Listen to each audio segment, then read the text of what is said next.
Hello மக்களே, அனைவருக்கும் இனிய வணக்கம். இன்றைக்கி நாம் இந்த வீடியோவில் எதை பற்றி பார்க்க போகிறோம் அப்படின்னு பார்த்தீங்கன்னா, தமிழக ரேஷன் கடைகளில் வந்திருக்க மிக முக்கியமான தகவல்களை பற்றி இந்த வீடியோவில் முழுமையாக நம்ம பார்க்கலாம். ஸோ தமிழகத்தில் ரேஷன் கடைகளில் பணி நியமன ஆணைகள் 6500 காலி பணியிடங்களுக்கு உண்டான பணி நியமன ஆணைகள் எப்பொழுது வழங்கப்படும் அப்படின்ற ஒரு முழுமையான தகவலை அமைச்சர் பெரிய கருப்பன் அவர்கள் புதிய அறிவிப்பாக நமக்கு வெளியிட்டிருக்காரு. அப்படி என்ன சார் அந்த அறிவிப்பு? ஸோ தமிழகத்தில் ரேஷன் கடைகளில் விற்பனையாளர்கள் மற்றும் கட்டுநர்களுக்கு உண்டான பணி நியமனத்திற்கு உண்டான ஆணைகள்.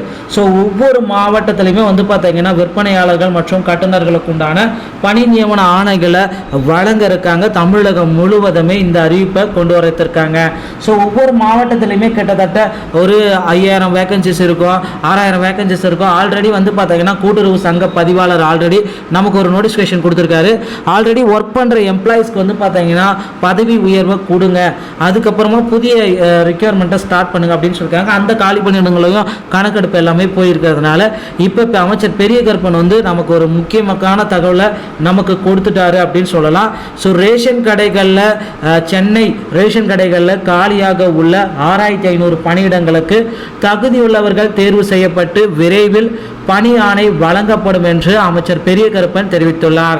சென்னை கொத்தல் சாவடி தாத்தா முத்தையப்பன் தெருவில் வாசு சிதம்பரனார் கூட்டுறவு பண்டகசாலையின் நியாய விலை கடையினை கூட்டுறவு துறை அமைச்சர் பெரிய கருப்பன் இன்று மார்ச் 17 தொடங்கி வைத்தார். பின்னர் செய்தியாளர்களை சந்தித்து பேசிய அமைச்சர், தமிழகத்தில் கூட்டுறவுத்துறை மக்களுக்கு முக்கிய சேவைகளை அளித்து வருகிறது.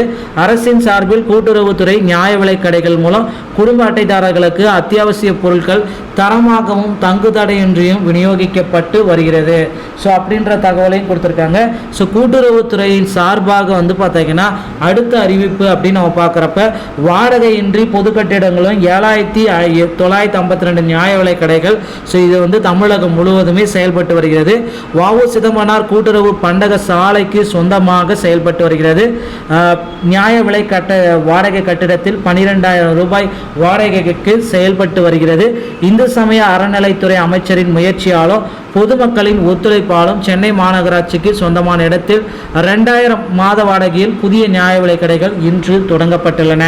ஸோ நியாய விலை கடைகளுக்கு வரும் குடும்ப அட்டைதாரர்களுக்கு அத்தியாவசிய பொருட்களை தங்கு தடையின்றி வழங்குவதற்கும் இது மினி சூப்பர் மார்க்கெட் மூலமாக செயல்படுத்தலாம் அப்படின்னு சொல்லியிருக்காங்க. ஸோ மேலும் பார்த்தீங்கன்னா நியாய விலை கடைகள் குடும்பத்தார அத்தியாவசிய பொருட்களை தங்கு தடையின்றி வழங்குவதற்கும் பொதுமக்கள் காத்திருக்காமல் இருக்கவும் முன்னேற்பாடுகள் மேற்கொள்ளப்படுகின்றன. அத்தியாவசிய பொருட்கள் மட்டுமின்றி மினி சூப்பர் மார்க்கெட் மூலம் பொதுமக்களுக்கு தேவையான அனைத்து பொருட்களையும் வழங்குவதற்கு ஏற்பாடுகள் செய்யப்பட்டுள்ளது. கூட்டுறவு நியாய விலை கடையில் உள்ள 6500 காலி பணியிடங்கள் நிரப்புவதற்கு நேர்முக தேர்வு நடத்தி முடிக்கப்பட்டு தற்பொழுது மதிப்பிடும் பணிகள் எல்லாமே வருகிறது. ஸோ பணியாளர்களுக்கு விரைவில் பணி நியமன ஆணைகள் எல்லாமே அவங்களுக்கு வழங்க போறதா சொல்லியிருக்காங்க. ஸோ மக்களே கவலையப்பட வேண்டாம். நியாய விலை கடைகளில் விற்பனையாளர்கள் மற்றும் கட்டுநர்களுக்கு உண்டான பணி நியமன ஆணைகளை விரைவில் நாம் எதிர்பார்க்கலாம். மார்ச் 20 நாம் எதிர்பார்க்கலாம். ஸோ வீடியோ பிடித்திருந்தால் நம்ம சேனலோடு இணைந்திருங்க. நன்றி, வணக்கம், தேங்க்யூ.